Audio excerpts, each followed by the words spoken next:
Hey folks, it's Scott from Grey Ghost Gardening, and I got asked to do a quick video showing how I make my open bottom planter boxes.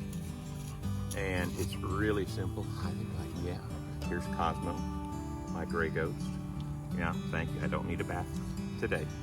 Anyways, so I've got these open bottom planter boxes, and they're made out of fence pickets, just like what you see with the wooden fence back there in the background. 2x4 cut fairly short. Now the rocks and stuff here, that's pure decoration to match the rest of the landscaping with our house here. This is kind of a side yard at my house, but I use these open bottom planter boxes because the soil we have here really isn't soil. There's about 3 or 4, maybe in a few places 5 inches of soil, and then the rest of it is solid red clay that's feet thick. That's what they put down here to stabilize and to level all of this land to be able to build the houses. I'm in a suburban subdivision, and so digging holes here in this soil basically just turns them into great big giant saucers or pots, and they hold water. And true, while figs like water, they don't like sitting in water. They don't like having wet feet. And so this is a kind of a workaround, because the roots of, this happens to be a little LSU strawberry, the roots are able to grow in this planter box, and they will eventually work down underneath the sod. But in the interim, in the meantime, they're able to get established here in this planter box and work down into the soil at their own pace, I suppose, if you will. These things have already stood up and survived Hurricane Beryl. Granted, it was only a Category 1 hurricane, but nothing got knocked over, nothing got broken or anything like that, so that's a good sign. Granted, as they get bigger, or if we have a stronger storm, that could be another story.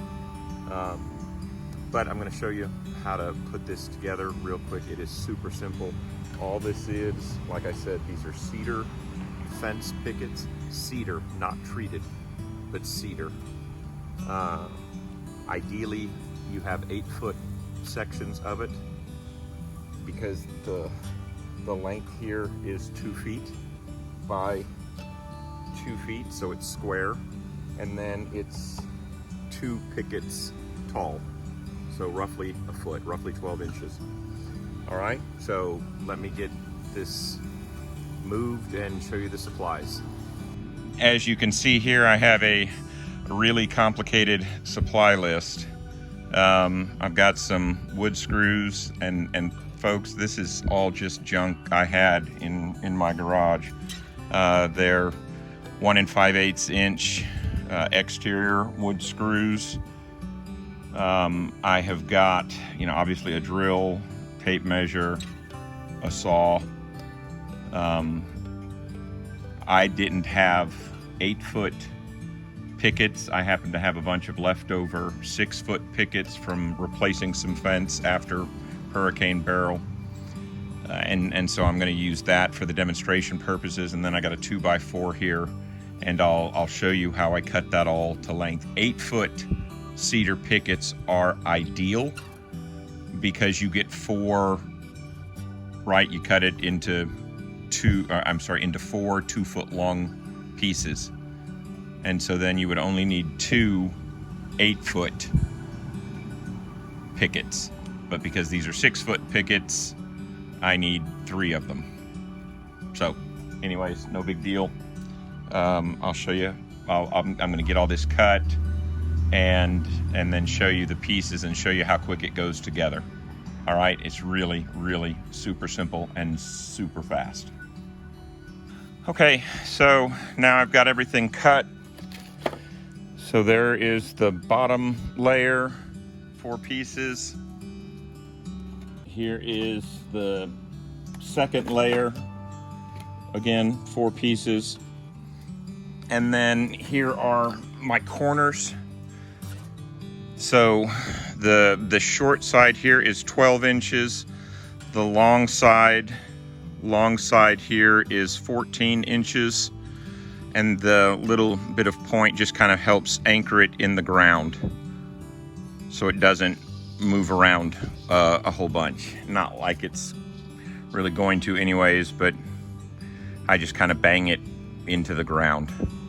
So let me get it assembled, and now it's just a question of of screwing the pieces on. It goes really, really, really fast. All right, so I'll show you when I get the first layer done. I start from the top and go down. I don't start from the bottom and go up. So I'll start from the top and put the first one on and make that whole box, and then add the second layer. So, all right, so I've gotten the 2 of the sides done, and I actually use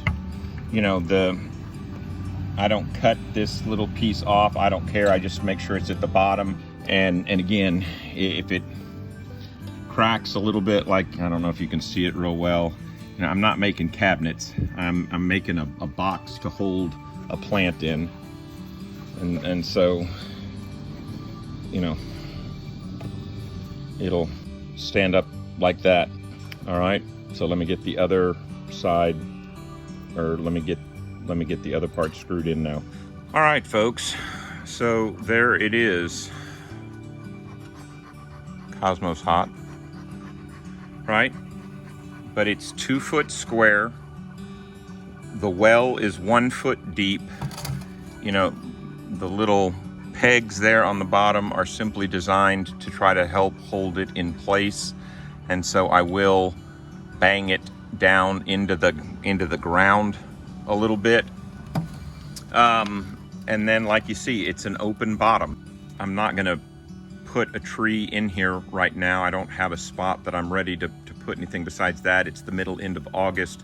It's been 100+ degrees every day, with not just heat advisories, but actual heat warnings, because the air temperature's above 113 degrees, though the feels like temperature is above 113. So this isn't the time to be trying to really plant anything. But in October, into September, beginning of October, I am going to put a few more trees out in my yard, and I'll use this then. But what I would do, I would remove the sod around what this box would cover, and I'm going to put down, I'll either put down some landscape cloth, or more likely what I'll put down is some cardboard from some cardboard boxes. And then I'll put, I'll put my plant in there, and then fill the rest of this up with, my potting soil mix that I use, and then top it with some cedar wood chips or some wood chips or something to help with moisture control, and then just water it in real good for several days. And like I said, the plants that I have, the trees that I have out more towards the front, have taken off like gangbusters and are really doing well.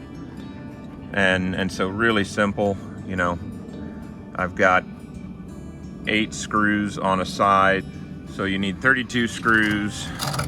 If you're using 6-foot cedar fence pickets, you'll need 3 of them. I used roughly half of a 2x4. It was an 8-foot 2x4, so about half of it. Literally in 15 minutes you can have this thing done and put together. And like I said, I don't care if it cracks a little bit here or there. I don't care if it's not perfectly. I mean, if I was using a table saw or something like that, yeah, it may be a little bit different, but I don't need it to be perfect. I mean, it's solid. You can see it. It doesn't wiggle back and forth, and it'll do what I need it to do. It'll hold the roots for that tree and give it a chance to start fighting to get into this really hard clay that makes up the base of these suburban homes. So if you have any other questions about this, something that isn't clear, then please ask. I'll put a a description of the materials that I used in the the description in the video description, so you'll know exactly what I used. I mean, literally, I think these fence pickets are $3 or $4. Like I said, the 2x4 I already had. I don't know what a and again, none of this is treated wood. This is all just plain old, obviously the cedar fence pickets are cedar. The 2x4 is just an old interior stud. Handful of screws, and that's it. All right. So like I said, if you got any questions, you don't understand something, then by all means ask or holler at me in the comments, and I'll get back to you with what I do. And look, this is just what I'm doing. I've seen people use landscaping papers, the ones that kind of make if you put enough of them around, it makes a circle, and then you can kind of stack them and layer them almost in a pyramid. Like, I've seen people use that. I've seen people use brick. In anything at all that creates something to hold the roots in. And is this needed everywhere? No. Ideally, I would be living somewhere where I would have no problem putting the tree all the way in the ground and going from there. For me, this is the go-between solution to where I can get really good root development, get these trees to really start growing, and eventually take root in the ground. All right, y'all, stay cool. Don't get too hot. Be sure you're hydrating when you're out there in your fig forest or your fig farm or your garden or whatever it is you're doing. And the other thing too, I guess I should mention, this would work for things other than just fig trees, I suppose. Be creative and think inside and outside the box, if you will. All right, y'all be good. Thanks.